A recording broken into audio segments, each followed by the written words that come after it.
নমস্কার বন্ধুরা, welcome back to my new blog. যদিও এই ব্লগটা একটু আপলোড করতে দেরি হয়ে গেলো, বাট তোমরা তো জানোই আজকাল আমি খুবই লেট হয়ে গেছি, ব্লগ খুব দেরি করেই আপলোড করি। তো এটা ছিল গণেশ চতুর্থীর ব্লগ বন্ধুরা। সকাল সকাল উঠে চান করে রেডি হয়ে আগে গনু বাপ্পাকে দুধ দিয়ে চান করে দিচ্ছিলাম। গনু বাপ্পার সাথে একটুখানি লোকনাথ বাবাকেও চান করে দিয়েছিলাম, দুধ দিয়েছিলাম, মধু দিয়েছিলাম, চন্দন দিয়েছিলাম, তারপরে সুন্দর করে চান করে দিয়েছিলাম। আর তোমরা তো জানোই যে আমার ঠাকুরগুলোকে মা সব বাসে তুলে দিয়েছিল একটা সুন্দর কার্টুন করে। তো আমার ঠাকুরগুলোও শিলিগুড়ি আমার কাছে এসে পৌঁছে গেছে, আর আমার কোনো চিন্তা নেই। যত বাধা বিপদ থেকে আমাকে সব গনু বাপ্পাই আমার রক্ষা করে দেবে, তাই না বলো?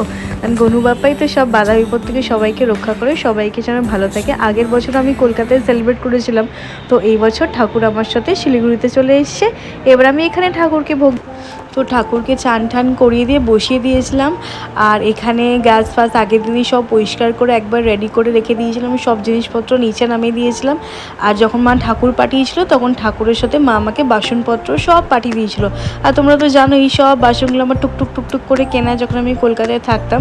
তো একদিকে সুজির হালুয়া, একদিকে পায়েস করছিলাম। হালুয়াটা হয়ে গেছিলো, পায়েসও অলমোস্ট ডানই হয়ে গেছিলো। তবে হ্যাঁ, চালগুলো আরেকটুখানি সিদ্ধ হতো, তো নাড়িয়ে নিচ্ছিলাম। ওইদিকে 5 রকম ভাজা কেটে 5 রকম ভাজা করে দিচ্ছিলাম।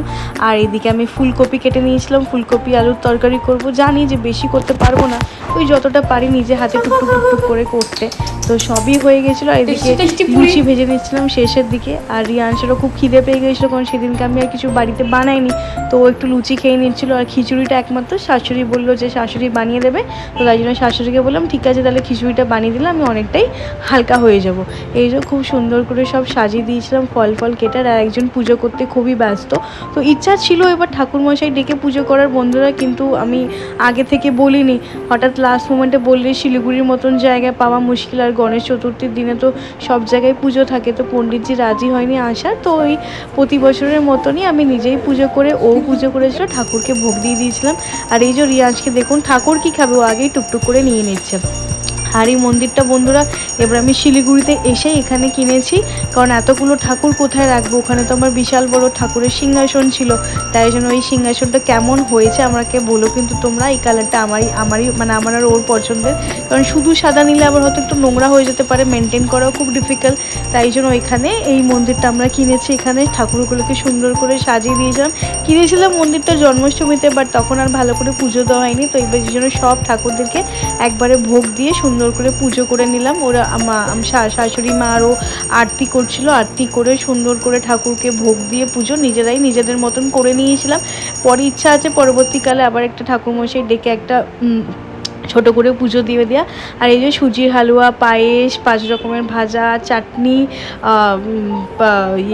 খিচুড়ি করেছিলাম, লুচি দিয়েছিলাম ঠাকুরকে, আর আলু ফুলকপির তরকারি নৈবেদ্য দিয়েছিলাম। আর এখানে ফল দিয়েছিলাম সব কেটে, চরণামৃত্যু করেছিলাম। আর আমার গনু বাপ্পা যা যা খেতে ভালোবাসে, চিপস, চকলেটস, ড্রিঙ্কস সব কিছু দিয়েছিলাম। আর এই হচ্ছে আমার শুনো গনু বাপ্পা। আমার গনু বাপ্পার পাশে দেখো লোকনাথ বাবা বসে আছে। তো কেমন লাগলো আমার এই ছোট্ট গণেশ পুজোর ব্লগটা, গণেশ চতুর্থীর ব্লগটা আমাকে অবশ্যই বলো। যদিও এটা আমার প্রথমবার শিলিগুড়িতে এসে গণেশ পুজো সেলিব্রেট করা। আমি যেখানেই থাকি না কেন, পৃথিবীর যেই প্রান্তেই থাকি না কেন, গনু বাপ্পা হচ্ছে আমার জন্য একটা ইমোশন।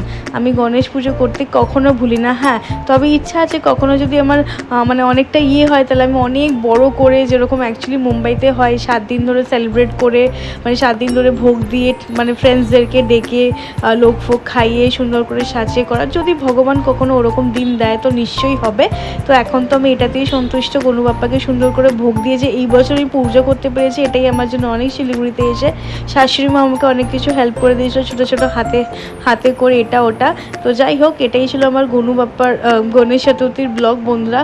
আর এই শাশুড়ি মায়ের সাথে সবাই মিলে টুকটুক করে একটু করে ছবি তুলে নিয়েছিলাম। কেমন লাগলো আমার এই ব্লগটা নিশ্চয়ই বলো তোমরা। আশা করছি সবাই খুব ভালো আছো, সামনেই পুজো, তো সবাই অনেক অনেক অনেক শপিং করো, সবাই খুব ভালো থেকো। আবার চলে আসবো একটা নতুন ব্লগ নিয়ে। Thank you for watching my blog, stay safe.